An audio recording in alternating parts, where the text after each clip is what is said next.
Bonjour les jardiniers, j'espère que vous allez bien. Je sais que maintenant vous êtes tous occupés à planter. Je vais vous faire un petit aperçu de ce que je suis en train de faire en ce moment. Donc j'ai mis en terre les tomates de Sibérie, quelques poivrons et aubergines. Et pour la première fois, je vais planter cette variété de tomates Sacha que j'ai découvert grâce à notre ami Toto. Donc j'ai mis des grands piquets de 2 mètres. J'ai creusé des grands trous avec le plantoir à bulbes. J'ai mis un peu de feuilles d'ortie. Et à la fin de la plantation, j'ai mis un peu de compost. Mais bien sûr, l'avenir nous le dira si j'ai bien fait. Je profite aussi de cette belle journée pour faire cette petite récolte de choux. Donc ça va me libérer de la place pour les légumes d'été. Maintenant, je continue avec vous le tour du potager. Ici, on est devant le pommier 4 variétés. Et juste devant, j'ai semé du persil avec du chou frisé rouge. Voilà, il y a même du persil de l'année passée.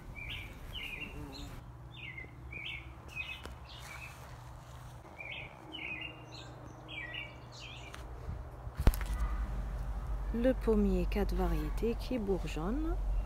On voit très bien les 2 nuances. Des semis de tournesol qui ont poussé spontanément, vu que c'est ici que j'avais mis les tournesols l'été dernier. Le camrisier est juste là. Ce sont les têtes de violon. C'est la fougère comestible. Voilà, maintenant il y a 2 couronnes. Donc, pas si mal. Maintenant, je suis à l'extérieur du potager, c'est-à-dire les plates-bandes de fleurs.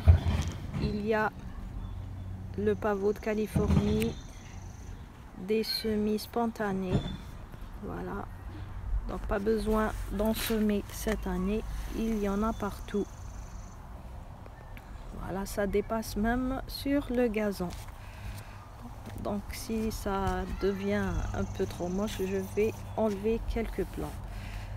Le pavot, la lavande,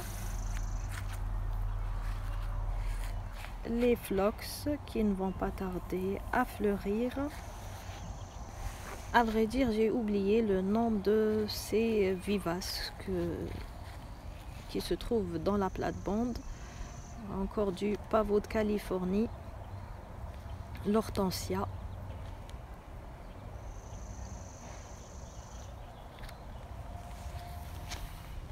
Une autre sorte de phlox.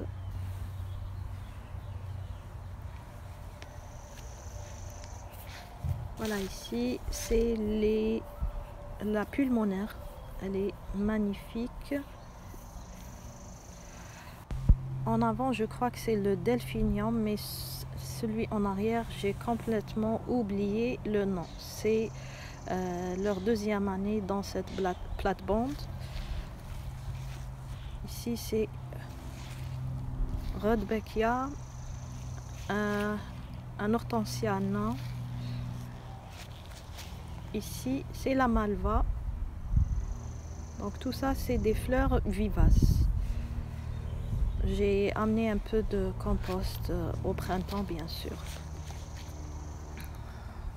Je vais vous montrer le lilas qui n'est pas encore en fleurs.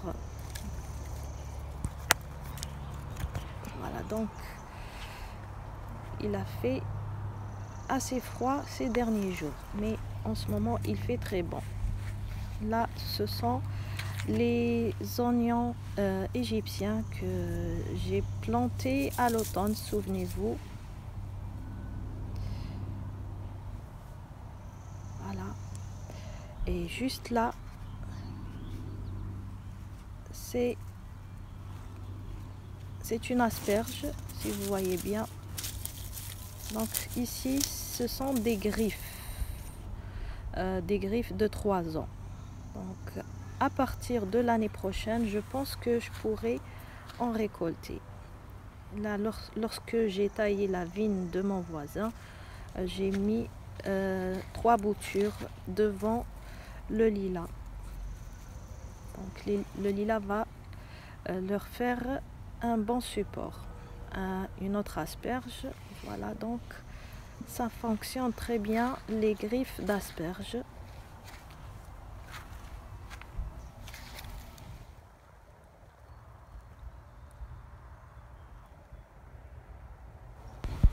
Donc en réponse à Amine, voilà donc le figuier, ça y est, il bourgeonne. Donc bonne nouvelle pour ceux qui habitent ici à Montréal, ils peuvent avoir un figuier chez eux. Donc juste à bien le protéger les 3 premières années, mettre une bonne protection de sol et des branches. Enfin, que de bonnes nouvelles. Voilà, donc je termine cette vidéo avec ces belles images de fleurs printanières, les tulipes, et juste en arrière ce majestueux ail décoratif. Il n'a pas encore fait ses fleurs, mais il a vraiment de jolies feuilles. Voilà, donc je vous dis bon jardinage et à bientôt.